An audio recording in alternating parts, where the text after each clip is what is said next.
Hi everyone, we're back with our Startups in 60 Seconds series. I'm here with the CEO and founder of EcoTextura. Please introduce yourself. Hi, I'm Radhika Srinivasan. I am the CEO and founder of EcoTextura, and we are a sustainable PPE supplier. Very interesting. Can you tell me more about what you do? For the purposes of the pandemic, we have been supplying existing PPE just because we have the great network of suppliers and logistics to supply these. However, in the long run, we are actually developing our own eco-friendly PPE and non-woven fabrics used for the medical industry and for other industries such as food and beverage.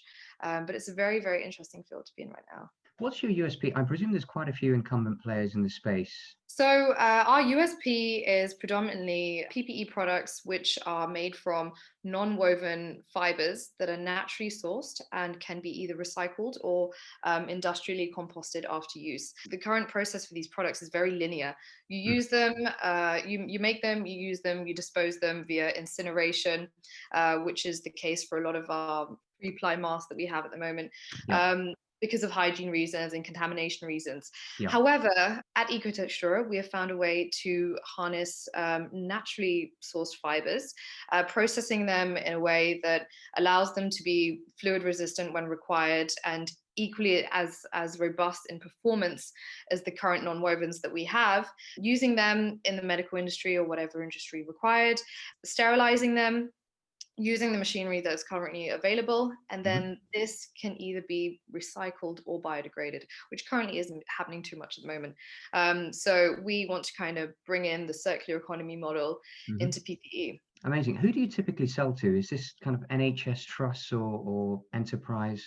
I mean, with the pandemic, we've seen all groups reaching out to us. So we've actually supplied to NHS trusts, medical centres, private medical centres, schools, care homes, NGOs, charities, and local councils as well. When were you founded? I mean, this sounds like a very opportune time to start such a business, but I presume it has a little bit of a history and legacy. Yeah, it does. Actually, my background is in mechanical engineering and more specifically in production engineering with eco-friendly non-wovens and sustainable non-wovens. Oh, wow. I know, I can't believe it myself. Very well positioned, but I did my master's in 2015, 2016. So I've been working on this project since then. I've had this concept worked out, trialed and tested, and prototypes made since then. Recently, I had the time to start this project up.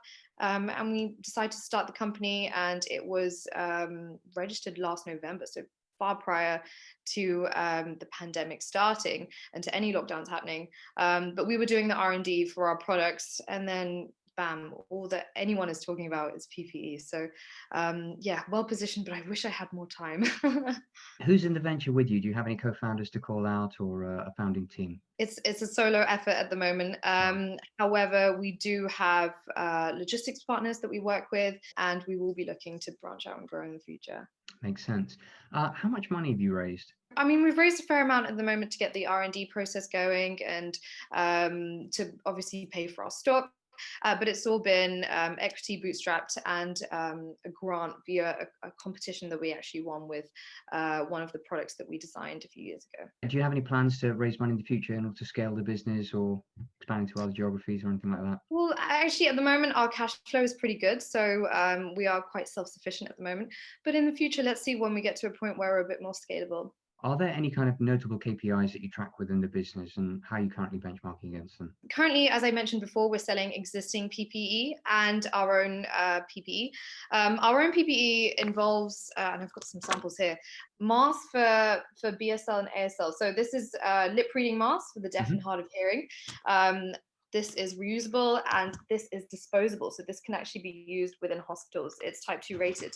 So it's fluid resistant and it's perfect for hospitals. So we've been monitoring the growth of sales of these as well as the amount of samples that are requested. These are new products for us. So a lot of NHS trusts, what they do is they request samples, they test it with their hygiene team, and then they begin their orders. So we've actually been monitoring it through samples requested. And also another big KPI is the amount of customers in our pipeline. And what does that look like? I presume it spikes quite significantly. Absolutely, it's been growing. Actually, we started once when lockdown came into play.